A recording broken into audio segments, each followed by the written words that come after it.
एक बार इस बंदे की ज़िंदगी को ध्यान से देखना। भाई मेरा एक रिचार्ज करवाना प्लीज। कितने का भाई? अरे ब्रो क्या कर रहा है? चल ना यार थोड़ा घूम के आते हैं। नहीं यार, पढ़ाई कर रहा हूँ। अरे पढ़ाई वढ़ाई होती रहेगी, ऐसे दोस्त और ये चांस फिर नहीं मिलेंगे। चल एंजॉय करते हैं। ठीक है, चलता हूँ यार। यार मेरी एक बुक लेता आएगा? कौन सी बुक भाई? अरे सुन, थोड़े पैसे हैं क्या तेरे पास? भाई पैसे तो हैं, पर मुझे मोबाइल लेना है यार। यार अभी मुझे देना, बहुत ज़रूरी है, बस 2 दिन के लिए, फिर मैं तुझे अच्छा सा स्मार्टफोन दिलाऊंगा। ठीक है भाई, पर वापस कर देना।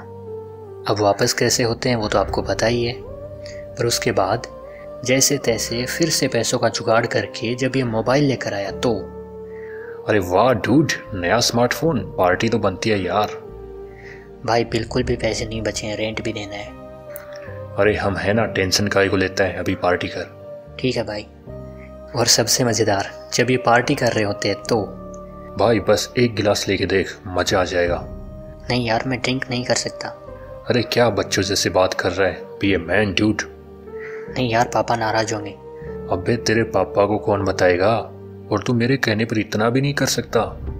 ओके ब्रो, पर सिर्फ एक गिलास तेरे कहने पर। सो सैड ना। सोचो कितनी मुश्किल है इसकी लाइफ, किसी को ना नहीं कह पाता है और सभी इसका फ़ायदा उठाते हैं। रुको ज़रा फिर से सोचो, कहीं ये हम सबकी ही कहानी तो नहीं, कहीं ये आपकी कहानी तो नहीं। मैं ये नहीं कहता कि आपकी भी एकदम यही कहानी है, पर कहीं आप भी उन लोगों में से एक तो नहीं जो कभी किसी को सीधा साधा वर्ड नो नहीं कह पाते।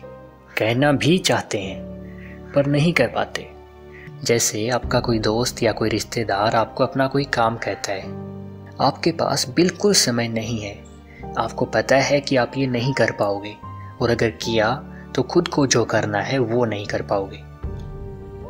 आप चाहते हैं कि आप मना कर दें, और आपके मुंह से निकलता है हाँ ठीक है मैं करता हूँ, या फिर आप हाँ नहीं कहते और कुछ एक्सक्यूज़ देकर बहाना बनाकर टालने की कोशिश करते हैं, पर सीधा साधा ना नहीं कह पाते।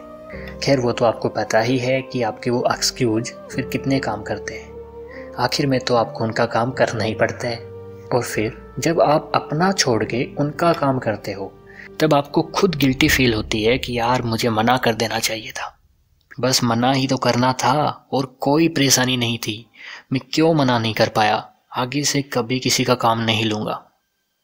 और जब आप हाँ कहने के बाद भी उनका काम कर नहीं पाते हो, अब सबको हाँ कहोगे तो किस किस का कर पाओगे। तो रिश्ते तो ख़राब होते ही हैं, 4 बातें सुनने को मिलती हैं 100 अलग, और अच्छा बनने के चक्कर में आप बुरे बन जाते हैं। लोगों के लिए यूजफुल बनते बनते ऐसे बन जाते हैं कि लोग आपका यूज करने लगते हैं। सबको खुश करने के चक्कर में खुद को कभी खुश नहीं रख पाते, और फिर धीरे धीरे सब लोग आपको समझने लगते हैं, पर आप किसी को मना नहीं कर पाते। क्यों? क्योंकि या तो आपको हाँ कहने की आदत लग चुकी है, या फिर आपके पास ना कहने की पावर नहीं बची। अरे हाँ तो कमज़ोर से कमज़ोर इंसान भी कहता ही है, पर सीधा और सपाट ना कहने के लिए चाहिए होती है स्ट्रॉन्ग विल पावर। और जब तक आपके पास ये नहीं है, मैं शर्त लगा सकता हूँ कि आप आगे बढ़ ही नहीं सकते, क्योंकि आपके पास खुद के लिए समय ही नहीं है, और आगे बढ़ने के लिए जो आपके पास है वो भी आपका नहीं है। आपके माइंड पर कंट्रोल तक आपका नहीं है यार। आपको क्या करना है और क्या नहीं ये डिसीजन तक आपका नहीं है, तो कहाँ से मिलेगी सक्सेस। और फिर जब सफलता नहीं मिलती तो दोष खुद को देते हो कि मैं इसके काबिल ही नहीं, मैं सफल हो ही नहीं सकता। तो हाँ है आपका दोस्त, पर आपका दोस्त ये नहीं कि आप काबिल नहीं, आप काबिल हो। आपका दोस्त ये है कि आप तो हमेशा दूसरों को खुश करने में उलझे रहे, कभी दोस्त तो कभी गर्लफ्रेंड या बॉयफ्रेंड, कभी पेरेंट्स तो कभी रिश्तेदार, खुद के लिए तो साला वक्त ही नहीं बचा। अगर ना चाहते हुए भी हाँ कहने की थोड़ी सी भी बीमारी आपके अंदर है तो अभी समझ जाइए, क्योंकि आपके पास भी सिर्फ 24 घंटे का ही वक्त है, जिसका यूज आप चाहो तो अपने सपने सच करने में कर सकते हो, या वही वक्त दोस्तों, रिश्तेदारों और दूसरे लोगों को दे सकते हो। पर इतना याद रखना कि अगर आपने अपना वक्त अपने सपने सच करने में लगाया तो यही लोग एक दिन आपको सलाम करेंगे, और अगर यही वक्त आपने इनकी नज़रों में अच्छा बनने में लगाया तो पीठ पीछे यही लोग आपको कहेंगे तो अगर सक्सेस चाहते हो तो आज और अभी से ही ना चाहते हुए भी हाँ कहना छोड़ दो, बहाने बनाना भी छोड़ दो, सीधा कहो no without any excuse. Why you need an excuse? आपकी लाइफ है, किसी और की नहीं। अगर मना करने का मन है तो सीधा मना करो, फिर चाहे सामने कोई भी हो, कोई फ़र्क नहीं पड़ता। और अगर आपको ये लगता है कि आपके मना करने से वो नाराज़ हो जाएगा और आपके उसका कहा करने से आप उसकी नज़रों में अच्छे बन जाओगे, तो आप भ्रम में हैं। देखो इसे, इसकी कोई इज्जत होगी आपकी नज़रों में? क्या कहोगे इसे आप? क्या आप भी यही चाहते हो? नहीं होता है, होने दो नाराज़। 2 दिन बाद वही आपकी इज्जत करेगा। नाराज़ तो वो तब होगा जब आप हाँ कह के भी कर नहीं पाओगे। खुद से ही देखो यार, आप किसकी अधिक इज्जत करते हैं? हर किसी का काम करने वाले बेवकूफ़ की, या उनकी जिनको कोई भी काम कहने की भी किसी की हिम्मत नहीं पड़ती? तो अब अगर आप भी वैसा बनना चाहते हैं, जिसकी बातों का कोई महत्व हो, जिसके समय का कोई महत्व हो, जिसका अपना कोई महत्व हो, तो देन स्टार्ट सेइंग नो।